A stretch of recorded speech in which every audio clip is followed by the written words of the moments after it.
What's happening, everybody? Tonight, I've got a really special, a really fun video to do for you guys. I am going to be ranking all my favorite Atlanta Rhythm Section albums. Well, with a caveat of all 10 of their first albums. They released a total of 13, one in the 90s, one in the late 80s, and then one in the 2000s.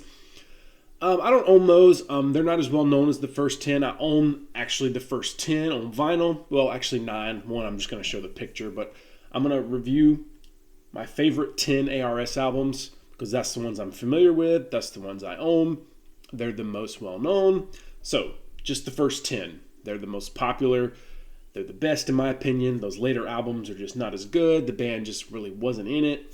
Most of the band members have unfortunately passed away here in recent years. But yeah, a great band from Doraville, Georgia, a southern rock, one of the most well-known and best southern rock bands to come out of the 70s. A little different than their contemporaries, a little more jazzy, a little more soulful, a little more poppy and breezy than Almonds and Skinner and Molly Hatchet and, those kind of bands, Outlaws. Just a really great band, formed in 1970. I'm going to be ranking the albums from my least favorite, so number 10, all the way to my favorite, number 1. So, with that being said, let's go ahead and get into it. Let's not waste any time. And I do want to say I like all these albums a good bit. I don't think any of them are bad. The first half is not quite as good, not quite as strong, obviously. It's hard to rank 10 albums that you like a lot, but I would say the bottom 5 are good, and then the top 5 are just excellent. Let's kick it off with my number 10. And it is Underdog from 1979. There's the guys, and there's the back. Why is this coming in at the bottom? Well, it's a pretty good album. It's just a little more mellow than their other albums. It's just a little more poppy, a little more soft rock. Though the songs are really still good. They're all great musicians still. Produced by Buddy Buie from Doraville. And most of the band were session musicians, so they all played really well. Really tight group. Ronnie Hammond, the singer, sounds great on this album. Still, it's just a little more softer, not as much guitar. The song Spooky is really good, was released as a single. Let's Get Stoned is a good song. It's Only Music is pretty good. Do It or Die, the first song, is pretty good. But yeah, just not quite as solid or as strong as the others, but still a pretty good ARS album from 1979. And it is their, I want to say their 8th album. So yeah, number 10, Underdog. Number 9, let me get it right here. Back Up Against the Wall. Their second album, released in 1973. Got the album here. There's a picture of the guys right there. Not quite as good as their debut. This was released the following year after their debut. We'll get into that one later. First with singer Ronnie Hammond. I feel like the band's still kind of trying to find itself with him. He's a great singer, but he would get better on later albums. So yeah, number 9, Back Up Against the Wall from 1973. And it's a cool album art. Where are we now? Number 8. The Boys from Doraville from 1980. This is their 9th album. ARS, mainly known for their 70s work. This is their first album going into the new decade of 1980s. And this is a pretty good album.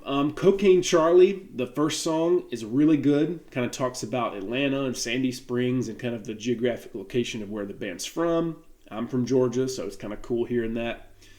I know a lot of those places. It's a really good song, Cocaine Charlie. Kind of reminds me of the same lyrical content from Leonard Skinner's Needle in the Spoon.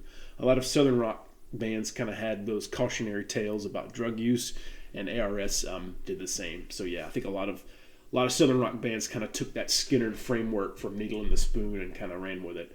But yeah, good song. New Year's Rock and Roll, the second song, is a really, really good song. Heavy guitar, cranking Southern rock song. Really like that song. Probably the best song on this album. From there, the rest of the songs are okay. They're not my favorite. Putting My Faith in Love is a nice, fun, breezy pop song. Strictly R&R. Try My Love. A little more poppy going into the 80s. You know, that was kind of the scene was changing for Southern rock. So they, a lot of bands tried to go more poppy, and these guys did that also. But still really good songs, really good playing. I love that picture of the guys right there. I love that album cover. I love any album cover with a shot of the band on the front. I just really love that. So yeah, number 8, The Boys from Doraville. Number 7, and this is the one I do not own a physical copy of. I hope to rectify that eventually and get one. But it is, if you can see that, Quinella from 1981. Let me see if I can. There it is, Quinella, 1981. The one right after Boys from Doraville. Yeah, number 7 for me. Pretty good album. Better than Boys from Doraville, I think. The first side is really heavy, almost Molly Hatchet sounding. Really kind of that first side of the album, probably the heaviest stuff they'd ever done. It kind of goes downhill from there for me, though. Yeah, like I said, second half not quite as good. This album might rank higher if that second half was as heavy and as cranking Southern rock as the first half. But yeah, really good album from their kind of latter period, 1981, Quinella at number 7. Number 6, where is it here? Number 6, I'm going to go with Dog Days. And I've got to love that cover. There's the Georgia Peach and the, Bloodhound, Hound Dog. This is 1975. The band is starting to find their groove here. This is right before they kind of hit it big. Well, as big as ARS ever got. It kicks off with the song Crazy, good song. And then the second song, Boogie Smoogie, which is an 8-minute long Southern rock jam of epic proportions. Great song. Really, really, really good song. Boogie Smoogie. I love that song. Just a great guitar work. You got slide leads, you got trading off, and this band did have 2 guitar players, so a lot of great weaving, flowing guitar work. Really good song. Cuban Crisis, poppy, flowy, jazzy, real smooth song. Great vocal from Ronnie Hammond, as always. I like that song. It reminds me a lot of the albums that would come right after this one when they got, when they really were at their peak of popularity. Dog Days, fun, flowy, kind of laid back summer kind of backyard song. I love that song. Bless My Soul, Silent Treatment, All Night Rain, last song. Really nice, fun, slow, melancholy song. I like it. Really good album. Dog Days from 1975. Where are we now? Number 5. We're in the middle of the pack now. And this, I'm going to go with, it's on the same vinyl as Back Up Against the Wall. It is their debut from 1972. That's the album cover right there. This is a double with Back Up Against the Wall. This featured their original singer, Rodney Justo, and I must say, for their first album, this one is really good. Really underrated, I think. It was recorded in 71, so released in early 72. So this was real early in the Southern rock kind of history. This was like pre-Lynyrd Skynyrd, pre-Outlaws. This was in the the era of the Almonds kind of. And this song, or this album, is just soulful. And I want to mention the kickoff track, which is Love Me Just a Little Sometime. Great song. Very underrated, I think. Right out of the gate, this band was really good. Like I mentioned, they were session musicians. It's produced well. Rodney Justo had a nice soulful voice, very similar to Ronnie Hammond in a lot of ways. Or, Ronnie Hammond was very similar to him, I guess you could say. But yeah, just an underrated album. To be their first album, it's just, songs are really good. Like I said, Love Me Just a Little Sometime is a long, kind of jammy, flowy, soulful, melancholy song. I love that song. Baby No Lie is another soulful song. All in Your Mind is a flowy, bubbly pop rock, southern rock song. I love that song. Really catchy and melodic. Just a really, really good song. Ernestine, great song. 40 Days and 40 Nights, soulful, bluesy. And then Another Man's Woman / It's So Hard, which they would record again on a later album that we'll get to later. But yeah, just an epic song, just a really good kind of, I sound like I'm repeating myself, but jazzy, flowy, great vocals again. So yeah. Can't Stand It No More. That sounds like an Allman Brothers song. So yeah, really underrated debut from 1972. There's the cover right there. It's the guys right there. Kind of reminds me of the Doobies' first album. Yeah, number 5, self-titled. Where are we now? Number 4. I want to speed this up. Third Annual Pipe Dream, and this is also their 4th album. 1974, they were really kind of coming into their own. This is the 2nd album with Ronnie Hammond.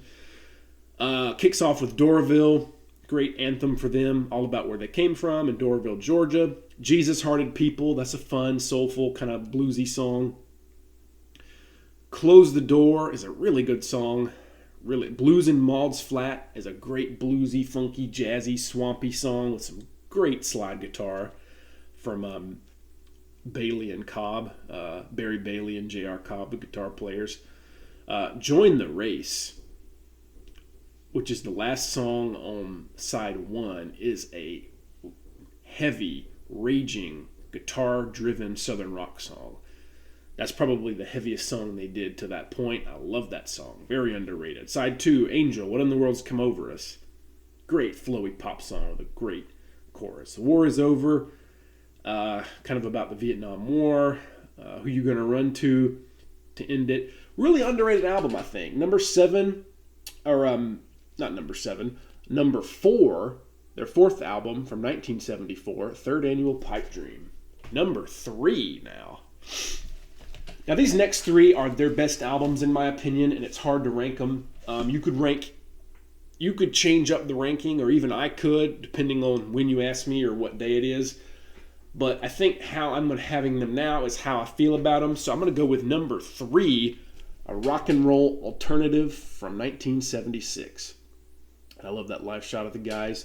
This is when the band was at their peak. These 3 albums I'm going to talk about here. Kicks off with Sky High. Great kickoff southern rock song. Love it. Great guitar work. Heavy song. Hitchhiker's Hero. Acoustic, flowy, bluesy, swampy. I love that song. Don't Miss the Message. Great song. Georgia Rhythm. More laid back, melancholy. About Georgia. It's really kind of fun, kind of backyard summer listening poolside song. So Into You is the single that they released for this album. Really great song. Outside Woman Blues is a cover. Really good song. Soulful, bluesy, great guitar work. Everybody Gotta Go is fun. Neon Nights, the last song, is a really kind of raging southern rocker. So yeah, really one of their best albums. You could argue even this might be their best, but I'm going to go with number 3, a rock and roll alternative. So number 2, and this next album, if I have it, from 1978, could arguably be their best. There's one I like a little more, but I'm going to go with number 2, Champagne Jam from 1978. Great album, and I love that live shot on the back of the guys, just phenomenal. Love it. All the guys right there playing, and gotta love that cover of the bass playing the guitar. It kicks off with a song called Large Time, which sounds very much like Lynyrd Skynyrd. This song is probably one of the heavier songs on the album. The album as a whole is not real guitar-centric, probably less so than rock and roll alternative, but the songs are so smooth and jazzy, and they flow perfectly. It's laid back. I'm Not Gonna Let It Bother Me Tonight is a flowy, jazzy pop song. And I'm not somebody who normally likes poppy songs, but Atlanta Rhythm Section to me, does it in the way that I like. I love the way they incorporate kind of pop hooks and melodies in their rock music. Normal Love is a great song. Champagne Jam, the title track, is a great song. Imaginary Lover, soulful, beautiful song. Imaginary Lover is just a fantastically beautiful song. Love that song. The Ballad of Lois Malone is just kind of a southern rock cautionary tale, bluesy kind of song. The Great Escape, same thing. Very, very kind of Leonard Skinner-ish, but done in a real ARS way. I love the song Great Escape, and it ends with Eveline, which is a nice melodic, flowy, melancholy pop southern rock song. No other way to put it. And for number one, I'm going to go with Red Tape. And I love that album cover of the tape going crazy and the guitar, with the fire.